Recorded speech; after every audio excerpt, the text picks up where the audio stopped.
আসসালামু আলাইকুম। কেমন আছেন সবাই? আজ এক্সপ্লেইন করব ২০০৬ সালে মুক্তি পাওয়া রোমান্টিক থ্রিলার মুভি 'ফানা'। চলুন তবে এক্সপ্লেইন শুরু করা যাক। মুভির শুরুতেই আমরা মুভির প্রধান ক্যারেক্টার জুনিকে দেখতে পাই, যে কিনা চোখে দেখতে পেত না। জুনি তার পরিবারের সাথে কাশ্মীরে বসবাস করত। এর পরের দৃশ্যে আমরা জুনিকে তার পরিবারের সঙ্গে দেখতে পাই, যেখানে সে তার মা-বাবার সাথে কথা বলছিল। জুনি তার কলেজ থেকে সিলেক্ট হয়েছিল প্রাইম মিনিস্টারের সামনে একটি ডান্স পারফরমেন্স করার জন্য। এই কারণে তাকে দিল্লি যেতে হবে। কিন্তু সে যেহেতু চোখে দেখতে পায় না, তাই তার বাবা-মা সবসময় তাকে নিয়ে একটু ওভারথিংকিং করতে থাকে। জুনির বাবা কোনোভাবেই রাজি হচ্ছিল না। তখন জুনির মা তাকে বোঝায় যে তাদের মেয়ে এখন বড় হয়েছে, তাকে একা চলতে শিখতে হবে, আর তাই তাকে যেতে দেওয়া উচিত। এরপরে তার বাবা রাজি হয়ে যায়। এর পরের দৃশ্যে আমরা দেখতে পাই জুনি তার কিছু বন্ধুদের সাথে এবং শিক্ষকদের সাথে দিল্লির উদ্দেশ্যে রওনা দিয়েছে। কিন্তু পারফরমেন্সের প্রায় ৩-৪ দিন আগেই জুনিদের গ্রুপ দিল্লিতে পৌঁছায়। তখন জুনির টিচার সিদ্ধান্ত নেয় তারা এই কয়দিন দিল্লি শহরটা ঘুরে দেখবে। আর সেজন্য রেহান নামের একটি ছেলে তাদের গাইড হিসেবে থাকে। আর এই রেহান হচ্ছে মুভির হিরো। রেহান প্রথম দেখাতেই জুনিকে পছন্দ করে ফেলে, আর সেই থেকে শুরু করে সে প্রতিনিয়তই জুনিকে বিভিন্ন রকমের কবিতা পড়ে শোনাতে থাকে। তার এসব করার মূল উদ্দেশ্য ছিল জুনি যেন ইমপ্রেস হয়। এরপর দেখা যায় তারা যেখানেই ঘুরতে যায়, জুনির পাশে বসে রেহান তাকে কবিতা শোনায়। আর এসব ব্যাপারগুলো খুব সুন্দরভাবেই উপভোগ করছিল জুনি, কারণ এই প্রথম তার জন্য কেউ পাগলামি করছে। জুনি তখন বসে বসে একটি সোয়েটার বুনছিল। তখন রেহান তাকে জিজ্ঞাসা করে, এটা কার জন্য বুনছো? জুনির বান্ধবী তখন বলে, জুনির জীবনে যে স্পেশাল কেউ আসবে তার জন্য এটা রাখা থাকবে। তখন রেহান বলে, এমন একটি সোয়েটার যদি আমি পেতাম গরমেও পরে থাকতাম। পরের দৃশ্যে দেখা যায় তারা সবাই একটি জায়গায় ঘুরতে গিয়েছে। আর তখন জুনি তার ফ্রেন্ডকে জিজ্ঞাসা করে, আচ্ছা রেহান দেখতে কেমন রে? তখন তার বন্ধুরা তাকে বলে, রেহান দেখতে যথেষ্ট হ্যান্ডসাম। সন্ধ্যায় রেহান জুনিকে ডেকে বলে, কাল আমার সাথে ঘুরতে যাবে? কিন্তু জুনি কোনো উত্তর দেয় না। তখন রেহান বলে, তোমার নীরবতাকে আমি হ্যাঁ ধরে নিলাম। তোমার রিহার্সেলের পর কাল আমি তোমার জন্য অপেক্ষা করব। পরের দৃশ্যে দেখা যায় জুনি তার রিহার্সেল শেষে বের হয়ে তার মাকে কল দেয়, কিন্তু তার মা ফোন রিসিভ করে না। আর তারপর সে রেহানের সাথে ঘুরতে চলে যায়। রেহানকে জুনি জিজ্ঞাসা করে, একটা অন্ধ মেয়েকে তুমি কিভাবে শহর ঘুরে দেখাবে? রেহান তখন জুনির হাত নিজের মুখে ছুঁয়ে বলে, এভাবে। সন্ধ্যায় হোটেলে ফিরলে জুনিকে তার বান্ধবী বলে, রেহানের সাথে ঘুরতে যাওয়ার তোর উচিত হয়নি, ও তো সবার সাথেই এরকম ফ্লার্ট করে। তখন জুনি বলে, রেহানকে আমার এমন মনে হয় না। পরদিন জুনির স্টেজ শো ছিল, আর সেখানে শুধু ভিআইপিদের প্রবেশাধিকার ছিল। রেহান গার্ডকে অনেক অনুরোধ করার পর জুনির পারফরমেন্স দেখার সুযোগ পায়। পারফরমেন্স শেষে জুনিকে নিয়ে রেহান একটি দরগায় যায়। সেখানে গিয়ে সেখানকার পবিত্র পানি জুনির চোখে ছুঁয়ে তার জন্য মঙ্গল প্রার্থনা করতে থাকে, যেন জুনির চোখ তাড়াতাড়ি ভালো হয়ে যায়। এরপর জুনি রেহানকে বলে দিল্লিতে একটি ডাক্তারের সাথে অ্যাপয়েন্টমেন্ট করা রয়েছে জুনির চোখ দেখানোর জন্য। পরের দৃশ্যে আমরা দেখতে পাই জুনি খুব স্যাড মোডে রয়েছে। তখন তার বান্ধবী জিজ্ঞাসা করে, তোর কি হয়েছে? তখন জুনি বলে যে আমরা যে আজ চলে যাব সেটা তো রেহান জানে, কিন্তু রেহান একটা বারও আমাদের সাথে দেখা করতে এলো না। এরপর জুনি তার মাকে কল দেয় এবং রেহানের ব্যাপারে সবকিছু জানায়। এরপর জুনির মা তাকে বলে যে আমাদের মেয়ের উপর আমাদের বিশ্বাস আছে, তার পছন্দের উপরেও বিশ্বাস আছে। জুনি তারপর রেহানের কাজের জায়গায় চলে যায়, আর তার বোনা সেই সোয়েটারটি রেহানকে গিফট করে। তখন রেহান বলে, আমি তোমার যোগ্য নই, তুমি আমার চাইতে ভালো কাউকে ডিজার্ভ করো।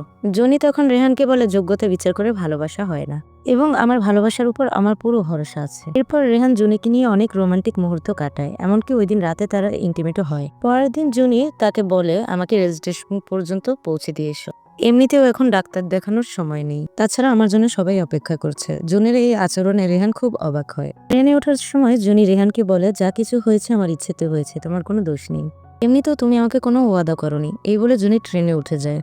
ট্রেনে ওঠার পর জুনি তার বান্ধবীকে জড়িয়ে ধরে খুব কান্না করতে থাকে। তখন তার বান্ধবী তাকে জিজ্ঞাসা করে, রেহান তোর সাথে উল্টাপাল্টা কিছু করেনি তো?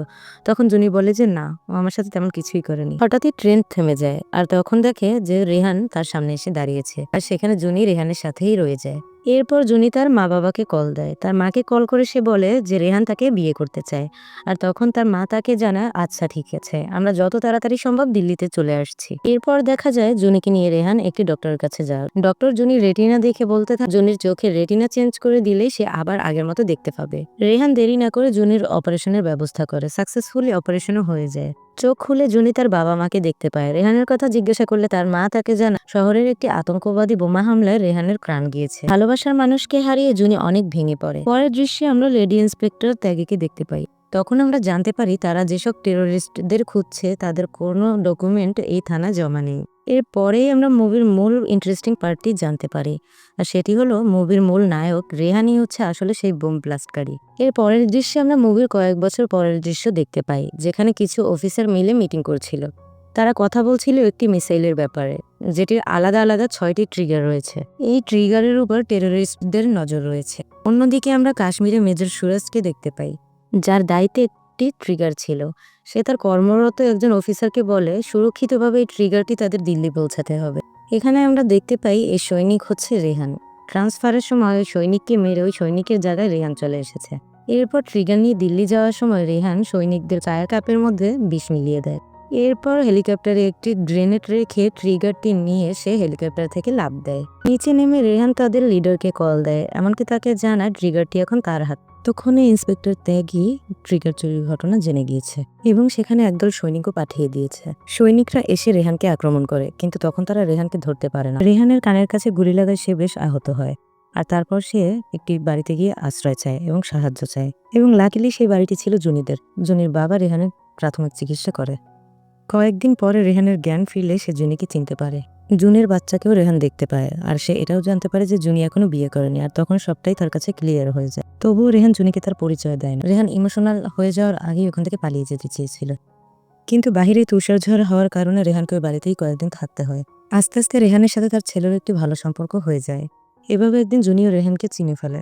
জুনির বাবা রেহানের কাছে এমনটা করার কারণ জানতে চাইলে রেহান বলে সে একটি মিশনে ছিল এবং এখনো সে একটি মিশনই আছে। সেটি বলে যে সে যদি তখন এমন কিছু না করতো তাহলে জুনির জীবন বিপদে পড়তো। আর তখন সে জুনিকে প্রমিস করে এই মিশনটি শেষ হলে সে একেবারে জুনির কাছে চলে আসবে। তখন জুনির বাবা তাদেরকে ঘরোয়াভাবে বিয়ে দিয়ে দেয়।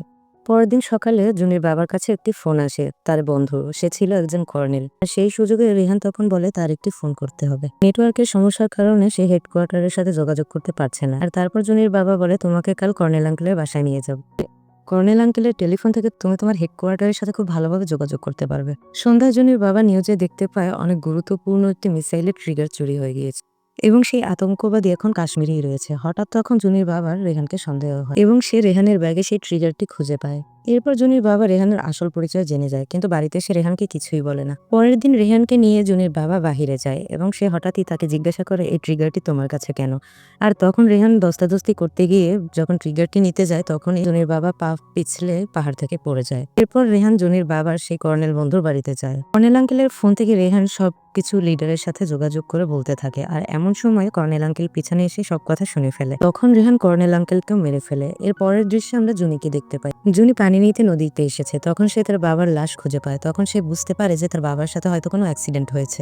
রেহান বাড়িতে ফিরলে জুনি যখন এই ঘটনাগুলো বলতে যাবে তখন জুনিকে থামিয়ে দিয়ে রেহান আগেই বলে ফেলে যে আজ রাতে বাবা কর্নেল আঙ্কেলের বাসাতেই থাকবে। রেহানের কাছ থেকে এমন কথা শুনে জুনি খুব প্রচন্ডভাবে ধাক্কা খায়।